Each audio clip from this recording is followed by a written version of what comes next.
اجمعین صدقات کی یہ عبادت اور زکوٰۃ کی عبادات کے بارے میں اتنے حریص تھے کہ وہ کہتے تھے ہم مال اکٹھا کرتے ہی اس لیے ہیں کہ تاکہ ہمارے نامہ اعمال کے اندر بھی یہ عبادات لکھی جائے۔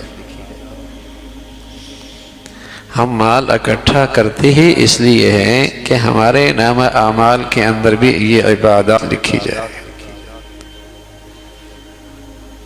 بعض صحابہ حضور علیہ السلام کی خدمت میں آئے رضوان اللہ علیہم اجمعین، جو مالی حیثیت سے کمزور تھے، مالی حیثیت سے کمزور تھے، اور وہ ان خوشحال مسلمانوں پہ رش کر رہے تھے جنہیں اللہ نے دولت دی تھی اور تقوی اور پرہیزگاری کی زندگی بھی دی تھی، اور کہنے لگے اللہ کے رسول یہ دنیا کے اندر بھی نعمتوں میں رہ رہے ہیں اور مال و دولت کے بدولت آخرت کی زندگی بھی ان کی بہت بڑھیا ہوگی، اس لیے کہ یہ مال و دولت سے وہ عبادات کر پا رہے جو ہم نہیں کر پا رہے،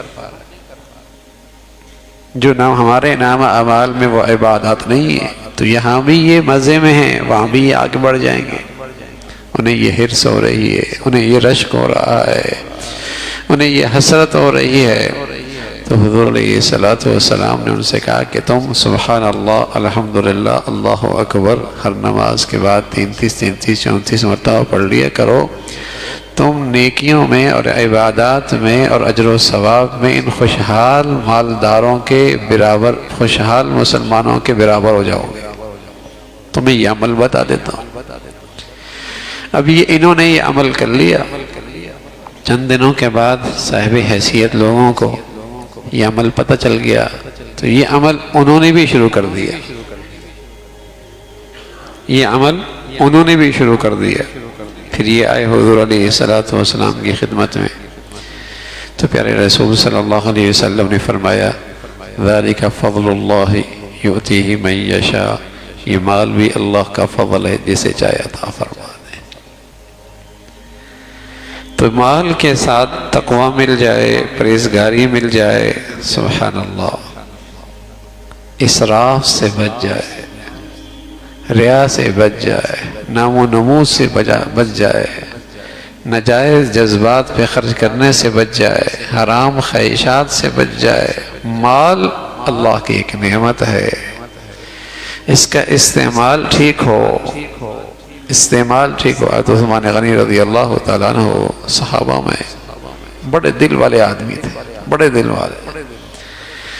تو ایک مانگنے والا آیا تو وہ اندر سے اسے یوں آواز آئی جیسے کسی چیز کی بات پہ آپ ناراض ہو رہے ہیں کہ یہ چیز کیوں چل رہی ہے۔ تو اسے تھوڑا سا اندر سے خیال آیا کہ کیسے بخیل کے دروازے پہ آ گیا ہوں، جو ان معمولی بات پر گھر پہ تنبیہ کر رہے ہیں، مجھے کیا دیں گے۔ باہر آئے تو اچھی خاصے درہم اس کے ہاتھ پہ رکھ دیے۔ تو اس نے کہا کہ یہ اندر کچھ اور سن رہا تھا اور باہر کا یہ طرز عمل آپ کا کچھ اور ہے۔ فرمانے لگے اندر کے بارے میں مجھے ڈر تھا اس کا سوال مجھ سے ہوگا، اور جو باہر میں اللہ کے نام پہ دے رہا ہوں مجھے امید ہے کہ اس پر مجھے اللہ عطا فرمائے۔ بہت فرق ہے، وہاں احتیاط ہے، وہاں احتیاط ہے، کہیں اللہ ناراض نہ ہو جائے، اور یہ تو اللہ کا راستہ ہے، یہ کبھی ضائع تھوڑی ہوتا ہے، یہ تو کبھی ضائع نہیں ہوتا۔ تو بڑے دل والے ایک مرتبہ اللہ کے نبی صلی اللہ علیہ وسلم کی خدمت میں رائے خدا پہ خرچ کرنے کے لیے اتنا کچھ پیش کر دیا کہ اللہ کے نبی اشرفیاں یوں اچھال رہے، اور ساتھ یہ بھی کہہ رہے عثمان آج کے بعد اللہ تو اس سے ناراض نہیں ہوگا، آج کے بعد اللہ تو اس سے ناراض نہیں ہوگا۔ تو ایسی دولت والے، ایسے مال والے بڑے خوش نصیب ہوتے ہیں، بڑے ہی خوش نصیب ہوتے ہیں۔ تو مال کی ایک خاص مقدار پر شریعت کی طرف سے زکوٰۃ کا فریضہ ہے، اور یہ بخل کا انتہائی درجہ ہے کہ کوئی آدمی زکوٰۃ بھی نہیں دیتا اور زکوٰۃ بھی اللہ کے نام پہ خرچ نہیں کرتا، تو اس سے بدترین بخیل کوئی نہیں، اس سے بدترین بخیل کوئی نہیں۔ اور صاحب حیثیت مالدار کے اندر مال کے معاملے میں صرف زکوٰۃ کا فریضہ نہیں ہے، اور بھی فرائض ہیں، اور بھی فرائض ہیں۔ کہ جہاں دین کے معاملے میں مال کی ضرورت ہے، اس صاحب حیثیت پہ اس پہ خرچ کرنا نفلی نہیں ہوتا، بس اوقات واجب ہو جاتا ہے، جو زکوٰۃ کے علاوہ فریضہ ہے اور زکوٰۃ کے علاوہ ذمہ داری ہے۔ اللہ رب العزت نے اسے یہ نعمت دے رکھی ہے، تو اس کے لیے اللہ رب العزت نے یہ عبادات بھی رکھی ہیں۔ تو زکوٰۃ کا فریضہ تو سال کے بعد ہے، اور ہے کتنا؟ 1 لاکھ پہ، 1 کروڑ پہ 2.5 لاکھ، 1 لاکھ پہ 2,500 اور 100 روپے پہ 250 روپے۔ اللہ چاہتے تو کہتے میاں آدھا تمہارا آدھا میرے راستے میں، بلکہ اس ذات کو تو یہ بھی حق حاصل تھا کہ سال بھر کے بعد جتنا بچ جائے سب خرچ کر دو،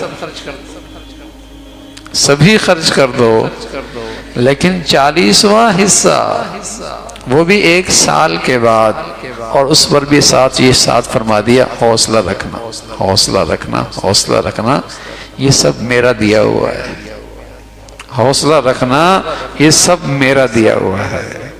تم تو بیج ڈال سکتے ہو نا، اس کے اندر سے کومپل کا نکالنا اور گرم سرد ہواؤں میں اس کا تحفظ کرنا اور اس کے اندر پھل کا لگانا، اس میں رنگت اور مٹھاس بھرنا تو تمہارے اختیار میں نہیں۔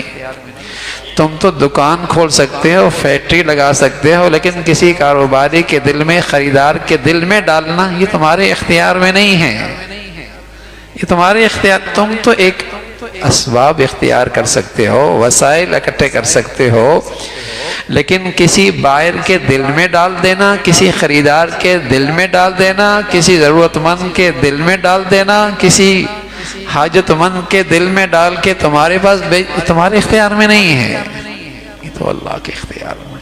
تو خیال رکھنا، حوصلہ رکھنا، یہ رزق ہے ہمارا، دیا ہم نے ہے، دیا بھی ہم نے۔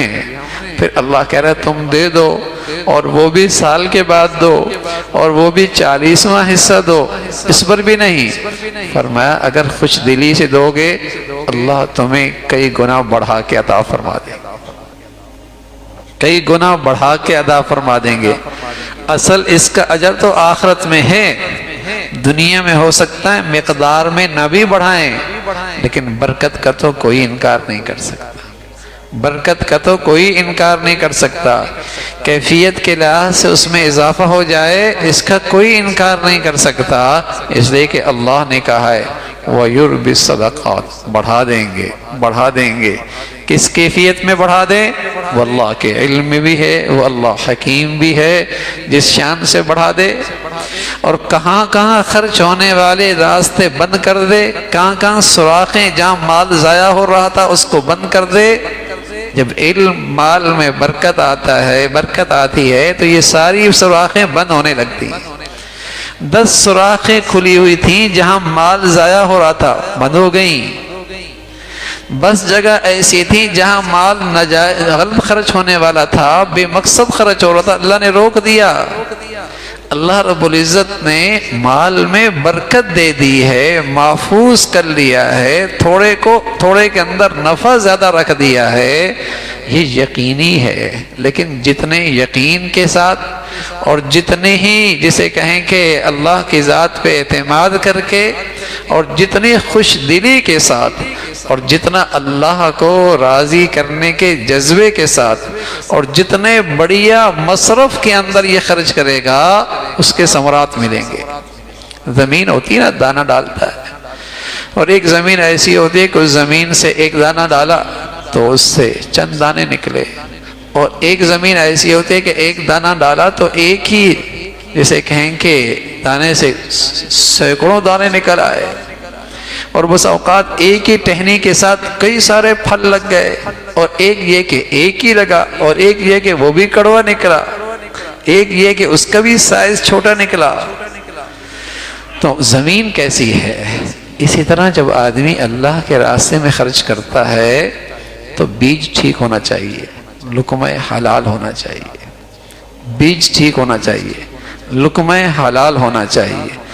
دوسرا خرچ کرنے کی جو مصرف ہے نا، جگہ، وہ بڑھیا ہونا چاہیے، اور جب بڑھیا جگہ ہوگی فرمایا پھر تو ایسا ہے جیسے ایک دانہ ڈالا اور اس سے 7 بالیاں نکلی اور ہر بالی میں 100 دانہ نکلا، ایک دانے سے 700 دانے تمہیں اللہ عطا فرمائے گا، ایک کے بدلے میں اللہ 700 گنا بڑھا کے دے گا۔ لیکن یہ آخر نہیں ہے، ہو سکتا ہے جہاں تم خرچ کر رہے ہو وہ مصرف بہت بڑھیا ہو اور تمہارا جذبہ اخلاص بہت بڑھیا ہو۔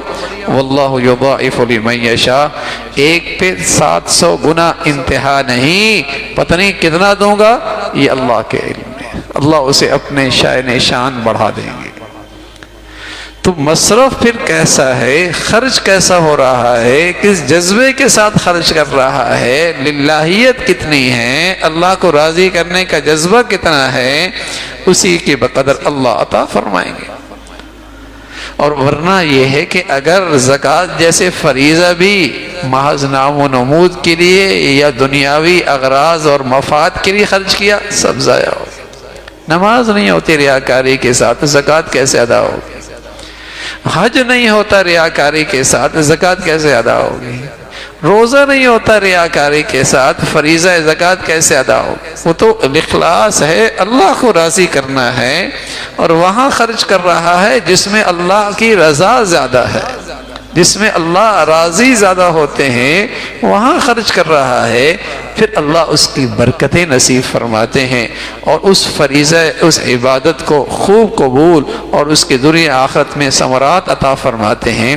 تو صاحب حیثیت شخص کی مال کی ایک خاص مقدار پر سال بہ سال جو عبادت ہے وہ زکوٰۃ کی عبادت ہے۔ جب اللہ کسی کو صاحب حیثیت بنا دے اور مال والا بنا دے تو پھر زکوٰۃ کے اتنے مسائل سیکھنا، پوچھ لینا، سیکھ لینا، جان لینا فرض ہو جاتا ہے، جس سے اس کا زکوٰۃ کا فریضہ صحیح طور پہ ادا ہو جائے۔ جہاں زکوٰۃ کا فریضہ فرض ہو گیا نا بھائی، تو وہاں یہ بھی ضروری ہو جاتا ہے کہ اتنے مسائل وہ سیکھ لے، پوچھ لے، جان لے، جس سے اس کا زکوٰۃ کا فریضہ صحیح ادا ہو سکے۔ یہ جاننا بھی پھر فرض ہو جاتا ہے۔ یہ عذر نہیں مجھے تو پتہ نہیں تھا، میں تو جانتا نہیں تھا، یہ پھر عذر نہیں ہوگا۔ پھر یہ جاننا، یہ مسائل سیکھنا، یہ مسائل پوچھنا فرائض میں داخل ہو جائے گا اور پوچھ لینا ضروری ہو جائے گا تاکہ یہ میرا فریضہ صحیح طور پہ ادا ہو۔ انشاءاللہ اس کا تذکرہ چلے گا۔